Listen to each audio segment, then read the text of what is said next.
صحیح بخاری حدیث نمبر 53۔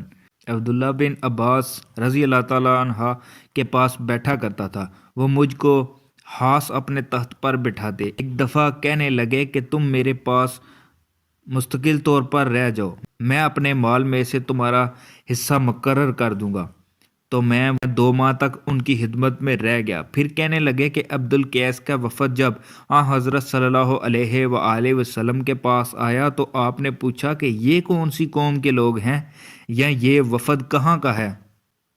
انہوں نے کہا ربیہ خاندان کے لوگ ہیں۔ آپ صلی اللہ علیہ وآلہ وسلم نے فرمایا کہ مرحبا اس قوم کو یا اس وفد کو، نہ ذلیل ہونے والے نہ شرمندہ ہونے والے، یعنی ان کا آنا بہت خوب ہے۔ آپ صلی اللہ علیہ وآلہ وسلم کی خدمت میں ان حرمت والے مہینوں میں آ سکتے ہیں کیونکہ ہمارے اور آپ کے درمیان مضر کے قافلوں کا قبیلہ آباد ہے۔ بس آپ ہم کو ایک بات بتلا دیجئے جس کی خبر ہم اپنے پچھلے لوگوں کو بھی کر دیں جو یہاں نہیں ہیں، اور اس پر عمل درآمد کر کے ہم جنت میں داخل ہو جائیں۔ اور انہوں نے آپ سے اپنے برتنوں کے بارے میں بھی پوچھا۔ آپ صلی اللہ علیہ وآلہ وسلم نے ان کو 4 باتوں کا حکم دیا اور 4 قسم کے برتنوں کو استعمال میں لانے سے منع فرمایا۔ ان کو حکم دیا کہ ایک اکیلے خدا پر ایمان لاؤ۔ پھر آپ صلی اللہ علیہ وآلہ وسلم نے پوچھا کہ جانتے ہو ایک اکیلے خدا پر ایمان لانے کا مطلب کیا ہے؟